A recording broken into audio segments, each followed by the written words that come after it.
My mother's death and the mystic amulet. My mother's greatest desire was the marriage of my elder brother. Ah, when I behold the face of Ananta's wife, I shall find heaven on this earth. I frequently heard mother express in these words her strong Indian sentiment for family continuity. I was about 11 years old at the time of Ananta's betrothal. Mother was in Calcutta joyously supervising the wedding preparations. Father and I alone remained at our home in Bareilly in northern India, whence father had been transferred after 2 years in Lahore. I had previously witnessed the splendor of nuptial rites for my 2 elder sisters Roma and Uma. But for Ananta, as the eldest son, plans were truly elaborate. Mother was welcoming numerous relatives, daily arriving in Calcutta from distant homes. She lodged them comfortably in a large newly acquired house at 50 Amherst Street. Everything was in readiness. The banquet delicacies, the gay throne on which brother was to be carried to the home of the bride-to-be, the rows of colorful lights, the mammoth cardboard elephants and camels, the English, Scottish and Indian orchestras, the professional entertainers, the priests for the ancient rituals. Father and I, in gala spirits, were planning to join the family in time for the ceremony. Shortly before the great day, however, I had an ominous vision. It was in Bareilly on a midnight. As I slept beside father on the piazza of our bungalow, I was awakened by a peculiar flutter of the mosquito netting over the bed. The flimsy curtains parted, and I saw the beloved form of my mother. "Awaken your father." Her voice was only a whisper. "Take the first available train at 4 o'clock this morning. Rush to Calcutta if you would see me." The wraith-like figure vanished. "Father, father, mother is dying." The terror in my tone aroused him instantly. I sobbed out the fatal tidings. "Never mind that hallucination of yours," father gave his characteristic negation to a new situation. "Your mother is in excellent health. If we get any bad news, we shall leave tomorrow.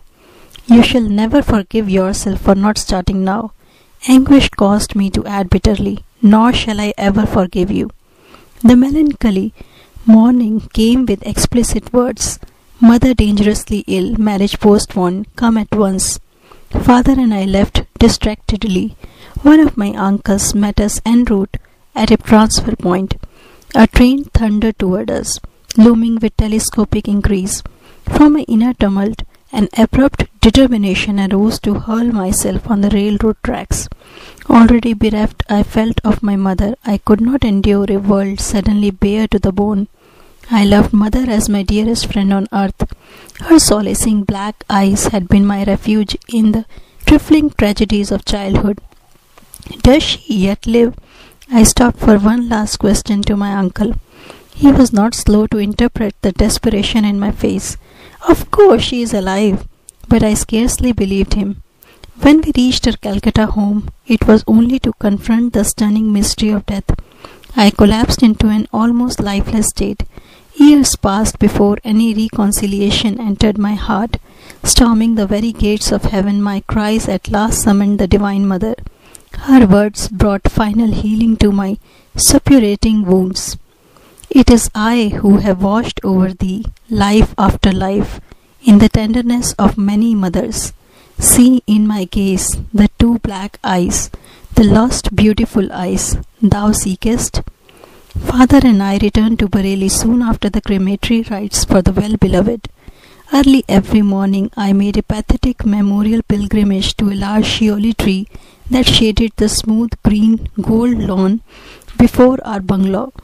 In poetic moments I thought that the white shioli flowers were strewing themselves with a willing devotion over the grassy altar.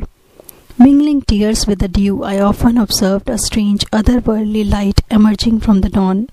Intense pangs of longing for God assailed me. I felt powerfully drawn to the Himalayas. One of my cousins, fresh from a period of travel in the holy hills, visited us in Bareilly. I listened eagerly to his tales about the high mountain abode of yogis and swamis. "Let us run away to the Himalayas." My suggestion one day to Dwarka Prasad, the young son of our landlord in Bareilly, fell on unsympathetic ears. He revealed my plan to my elder brother, who had just arrived to see father. Instead of laughing lightly over this impractical scheme of a small boy, Ananta made it a definite point to ridicule me. "Where is your orange robe? You can't be a Swami without that." But I was inexplicably thrilled by his words. They brought me a clear picture, that of myself as a monk roaming about India. Perhaps they awakened memories of a past life.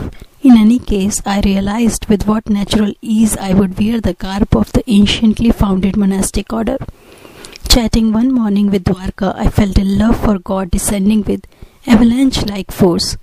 My companion was only partly attentive to the ensuing eloquence, but I was wholeheartedly listening to myself. I fled that afternoon toward Nainital in the Himalayan foothills. Ananta gave determined chase. I was forced to return sadly to Bareilly.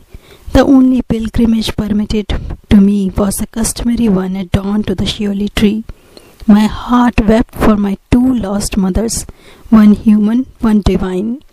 The rent left in the family fabric by mother's death was irreparable. Father never remarried during his nearly 40 remaining years. Assuming the difficult role of father-mother to his little flock, he grew noticeably more tender, more approachable. With calmness and insight, he solved the various family problems. After office hours, he retired like a hermit to the cell of his room, practicing Kriya Yoga in a sweet serenity. Long after mother's death, I attempted to engage an English nurse to attend to details that would make my parents' life more comfortable, but father shook his head. "Service to me ended with your mother." His eyes were remote with a lifelong devotion. "I will not accept ministrations from any other woman." 14 months after mother's passing, I learned that she had left me a momentous message. Ananta had been present at her deathbed and had recorded her words. Though she had asked that the disclosure be made to me in 1 year, my brother had delayed. He was soon to leave Bareilly for Calcutta to marry the girl that mother had chosen for him. One evening he summoned me to his side. "Mukund, I have been reluctant to give you strange tidings." Ananta's tone held a note of resignation. "My fear was to inflame your desire to leave home. But in any case, you are bristling with divine ardor. When I captured you recently on your way to the Himalayas, I came to a definite resolve. I must not further postpone the fulfillment of my solemn promise." My brother handed me a small box and delivered mother's message. "Let these words be my final blessing, my beloved son Mukund." Mother had said, "The hour is here when I must relate a number of phenomenal events following your birth. I first knew your destined path when you were but a babe in my arms. I carried you then to the home of my guru in Banaras. Almost hidden behind a throng of disciples, I could barely see Lahiri Mahasaya as he sat in deep meditation. While I patted you, I was praying that the great Guru take notice and bestow a blessing. As my silent devotional demand grew in intensity, he opened his eyes and beckoned me to approach. The others made a way for me. I bowed at his sacred feet. Lahiri Mahasaya seated you on his lap, placing his hand on your forehead by way of spiritually baptizing you. Little mother, thy son will be a yogi. As a spiritual engine, he will carry many souls to God's kingdom." My heart leaped with joy to find my secret prayer granted by the omniscient Guru. Shortly before your birth, he had told me you would follow his path. Later, my son, your vision of the great light was known to me, and your sister Roma, as from the next room we observed you motionless on the bed. Your little face was illumined. Your voice rang with iron resolve as you spoke of going to the Himalayas in quest of the divine. In these ways, dear son, I came to know that your road lies far from worldly ambitions. The most singular event in my life brought further confirmation, an event that now impels my deathbed message. It was an interview with a sage in the Punjab. While our family was living in Lahore, one morning the servant came into my room. "Mistress, a strange sadhu is here. He insists that he see the mother of Mukund." These simple words struck a profound chord.